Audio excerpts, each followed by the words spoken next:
Hey, how's it going, everybody? Thank you for coming back to the channel and checking out this video. I know I dropped another one earlier today, and I did post that on YouTube. That was going to be dropping 2 videos.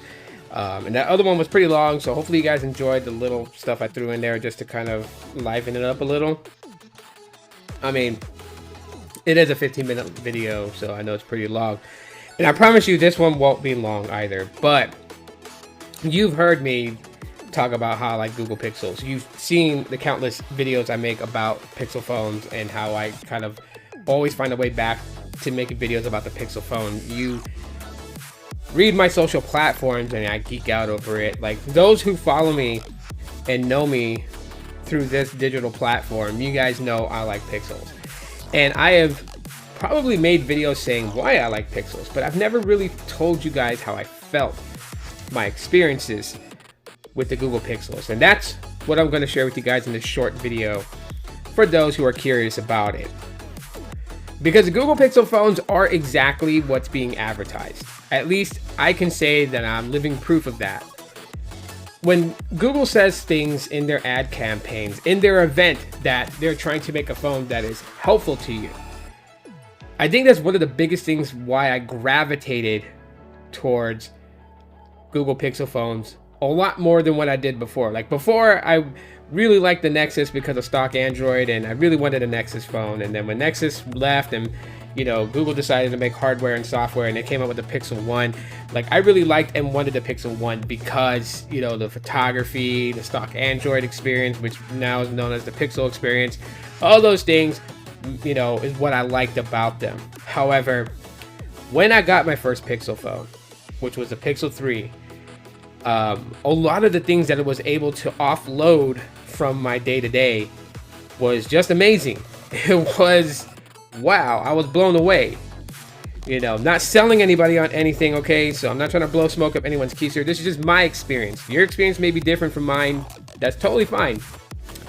But when I used the Pixel 3, it offloaded a lot of things that I found myself doing day to day with all the other types of phones that I had. The Honor 8, you know, the Samsung devices I've had, Kyocera and Motorola. It offloaded a lot.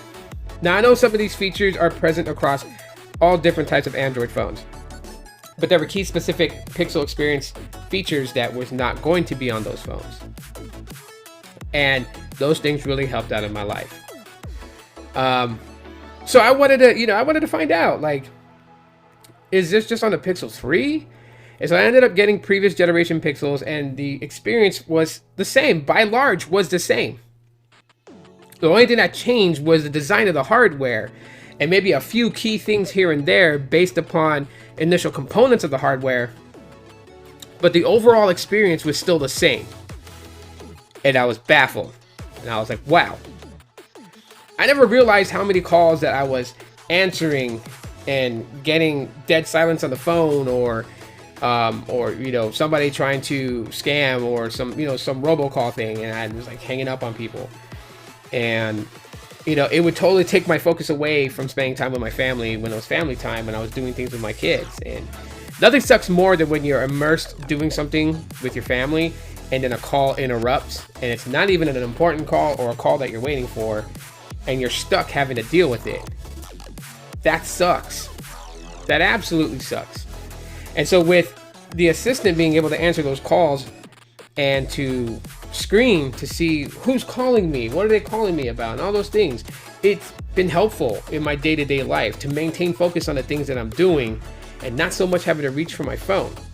Like, these things are pocket computers, and people do have an addiction to always being on there and always messaging and always, you know, surfing through TikTok videos and such, or whatever, right?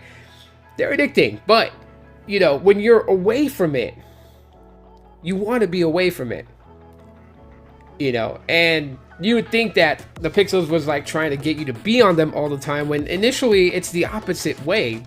They kind of want you to be off of them, so they take up majority of the things that would take you away from the things that matter in your life, so that you're not disturbed by the things that don't matter or shouldn't matter at all.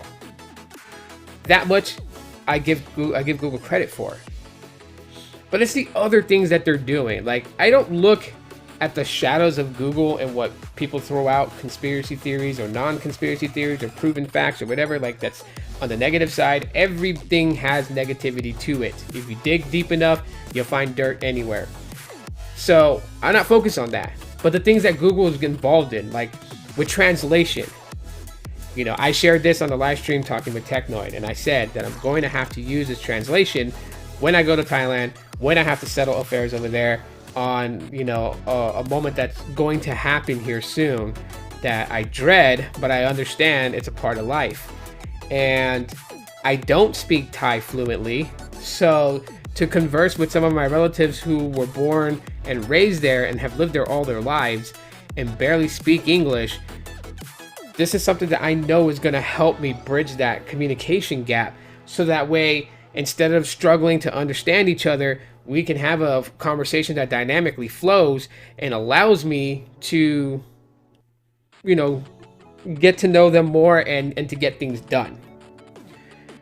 Sorry about, I don't know if that gnat was flying around, but I just saw it cut right into the camera. So, but anyways, Google is becoming more helpful in my life in more ways than one. The fact that they're dabbling in with health, you know, keeps me hopeful for better ways to manage my diabetes in the future.